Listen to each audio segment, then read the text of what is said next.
मित्रांनो, आपण प्युअर गावरान कुक्कुटपालनावरती काम करतोय. तर आपल्या फार्ममध्ये आता सध्या मर होती, कारण सध्या थंडीचे दिवस आहे. थंडीच्या दिवसामध्ये काय होतं की पक्ष्यांना सर्दी होण्याचे चान्सेस जास्त असते. ज्या टायमाला आपण ब्रूडिंग करतो त्या ब्रूडिंगमध्ये पक्ष्यांना व्यवस्थित असं टेम्परेचर जर भेटलं नाही किंवा ब्रूडिंग मॅनेजमेंट व्यवस्थित नसेल तर पक्षी थंडी लागल्यामुळं त्याला सर्दी पण होऊ शकते आणि थंडीने मर पण होती.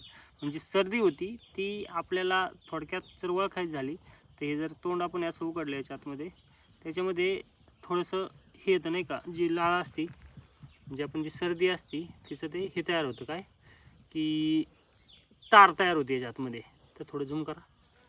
तर याच्या आतमध्ये तार दिसते. तर ती तार जर दिसत असेल सर्दीची एका पक्षामध्ये जरी, तरी आपण समजून जायचं की यांना सर्दी झाली. मग ही सर्दी आपल्याला कंट्रोल करायची असेल तर आपण त्यांना व्यवस्थित अशी ब्रीडिंग देऊ शकतो किंवा आपण त्यांना मेडिसिन पण देऊ शकतो. मेडिसिन कोणतं जरी मेडिसिन दिलं सर्दीवरचं तरी चालेल, किंवा जर पक्षी 20-30 दिवसाचा असेल, महिन्याभराचा असेल, तर आपण त्यांना अद्रक हळद लसूण पेस्ट करून 3 दिवस देऊ शकता. जेणेकरून पक्षाला आयुर्वेदिक फॉर्म्युला लागू पडेल आणि ते क्लिअर होऊ शकते.